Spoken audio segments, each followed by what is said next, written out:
ನನ್ನೆಲ್ಲ ಪ್ರೀತಿಯ ವೀಕ್ಷಕರಿಗೆ ನನ್ನ ಪ್ರೀತಿಯ ನಮಸ್ಕಾರಗಳು.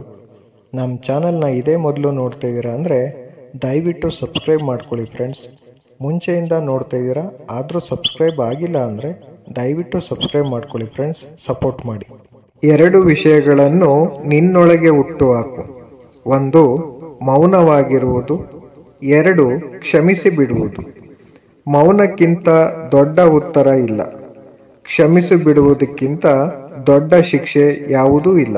ಅರಿಯ ಒಲುಮೆ ನಮ್ಮ ಮೇಲಿದ್ದರೆ ಅದೆಂಥ ದೊಡ್ಡ ಸಮಸ್ಯೆಯು ನಮಗೆ ಚಿಕ್ಕದಾಗಿ ಕಾಣುತ್ತದೆ.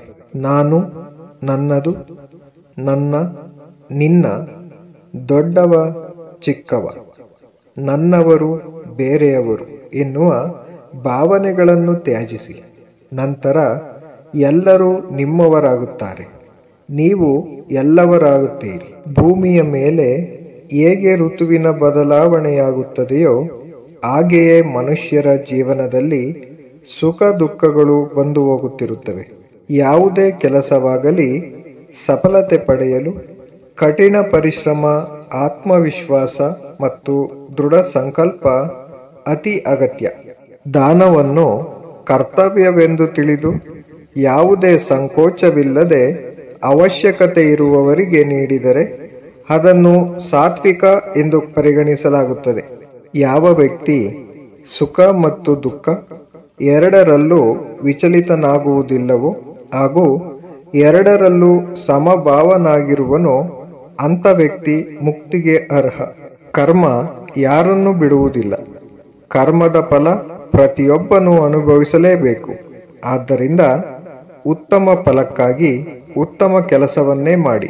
ಯಾರ ಭಕ್ತಿಯಲ್ಲಿ ಶ್ರದ್ಧೆ ಇರುವುದಿಲ್ಲವೋ ಅವರು ನನ್ನನ್ನು ಪಡೆಯಲಾರರು. ಅಂಥವರು ಜನ್ಮ ಮತ್ತು ಮೃತ್ಯುವಿನ ಚಕ್ರದಲ್ಲಿ ಸುತ್ತುತ್ತಲೇ ಇರುತ್ತಾರೆ. ಹೇಗೆ ಕತ್ತಲೆಯಲ್ಲಿ ಜ್ಯೋತಿ ಪ್ರಕಾಶಮಾನವಾಗಿ ಬೆಳಗುತ್ತದೋ ಹಾಗೆಯೇ ಸತ್ಯವೂ ಬೆಳಗುತ್ತದೆ. ಅದಕ್ಕಾಗಿ ಯಾವಾಗಲೂ ಸತ್ಯ ಮಾರ್ಗದಲ್ಲೇ ನಡೆಯಬೇಕು. ಜನ್ಮ ಪಡೆದವರಿಗೆ ಹೇಗೆ ಮೃತ್ಯು ನಿಶ್ಚಿತವೋ ಹಾಗೆ ಮೃತ ಹೊಂದಿದವ ಜನ್ಮ ಪಡೆಯುವುದು ನಿಶ್ಚಿತ. ಅದಕ್ಕಾಗಿ ಶೋಕಿಸಬೇಡ. ತಪ್ಪನ್ನು ಹುಡುಕುವುದು ತಪ್ಪಲ್ಲ, ಆದರೆ ಅದು ತಮ್ಮಿಂದ ತಮ್ಮ ತಪ್ಪನ್ನು ಹುಡುಕುವುದರಿಂದ ಪ್ರಾರಂಭವಾಗಬೇಕು. ಭಗವಂತನ ಯಾವುದೇ ಷರತ್ತುಗಳಿಲ್ಲದ ನಿಷ್ಕಲ್ಮಶ ಪ್ರೀತಿಯನ್ನು ನಾವು ಅನುಭವಿಸಲೆಂದೇ ಪರಮಾತ್ಮನು ತಾಯಂದಿರನ್ನು ಸೃಷ್ಟಿಸಿದ್ದಾನೆ. ತಾಯಿ ಇಲ್ಲದೆ ಈ ಬ್ರಹ್ಮಾಂಡದಲ್ಲಿ ಯಾವ ಜೀವನವೂ ಇಲ್ಲ. ಸೃಷ್ಟಿಕರ್ತನಿಗೆ ಈ ಮಾತೃತ್ವಕ್ಕೆ ತಲೆಬಾಗಲೇಬೇಕು. ನಾವು ಸ್ನೇಹ ಮಾಡಬೇಕಾಗಿರುವುದು ವ್ಯಕ್ತಿಯ ಜೊತೆಗಲ್ಲ, ವ್ಯಕ್ತಿತ್ವದ ಜೊತೆ. ಮನುಷ್ಯನನ್ನು ನಂಬಿ ನಿನ್ನ ಜೀವನವನ್ನು ಹಾಳು ಮಾಡಿಕೊಳ್ಳುವ ಬದಲು ದೇವರನ್ನು ನಂಬಿ ನಿನ್ನ ಜೀವನವನ್ನು ಸಾಗಿಸು. ನಿನ್ನಲ್ಲಿ ಸತ್ಯ ಎಂಬುದಿದ್ದರೆ ದೇವರು ಕೂಡ ನಿನಗೆ ಶರಣಾಗುವರು. ನಿನ್ನ ಸಂತೋಷಕ್ಕಾಗಿ ಬೇರೆಯವರಿಗೆ ಕಷ್ಟ ಕೊಡಬೇಡ. ಹಾಗೆಯೇ ಬೇರೆಯವರ ಸಂತೋಷಕ್ಕಾಗಿ ನಿನ್ನ ಸಂತೋಷವನ್ನು ಬಿಟ್ಟು ಕೊಡಬೇಡ. ಒಬ್ಬ ವ್ಯಕ್ತಿಯು ನಿಷ್ಪ್ರಯೋಜಕ ಆಸೆಗಳನ್ನು ತೋರಿದಾಗ ಮತ್ತು ನಾನು ಮತ್ತು ನನ್ನದು ಎಂಬ ಹಂಬಲದಿಂದ ಮುಕ್ತನಾದಾಗ ಮಾತ್ರ ಅವನು ಶಾಂತಿಯನ್ನು ಪಡೆಯಬಹುದು.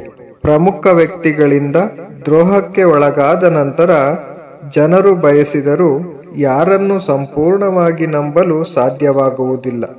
ಇದು ಸತ್ಯ. ಜೀವನದಲ್ಲಿ ಯಾವಾಗಲೂ ಈ 3 ಮಂತ್ರವನ್ನು ನೆನಪಿನಲ್ಲಿಡಿ. ಸಂತೋಷದಲ್ಲಿ ಭರವಸೆ ನೀಡಬೇಡಿ, ಕೋಪದಲ್ಲಿ ಉತ್ತರಿಸಬೇಡಿ, ದುಃಖದಲ್ಲಿ ನಿರ್ಧಾರಗಳನ್ನು ತೆಗೆದುಕೊಳ್ಳಬೇಡಿ. ಪ್ರೀತಿ ಎನ್ನುವುದು ಮಾಡಬೇಕಾದ ಕೆಲಸವಲ್ಲ. ಪ್ರೀತಿ ಎಂಬುದು ಎಲ್ಲರಿಗೂ ಬಾರದ ಭಾವನೆ ಮತ್ತು ಒಮ್ಮೆ ಬಂದರೂ ಅದು ಇಡೀ ಜೀವನಕ್ಕೆ ಉಳಿಯುವುದಿಲ್ಲ. ನಿಂದೆಗೆ ಹೆದರಿ ಯಾವತ್ತೂ ಗುರಿಯನ್ನು ಬಿಡಬೇಡಿ. ಯಾಕಂದರೆ ಗುರಿ ಮುಟ್ಟಿದ ನಂತರ ನಿಂದಿಸುವವರ ಮಾತೂ ಬದಲಾಗುತ್ತದೆ. Thank you for watching friends.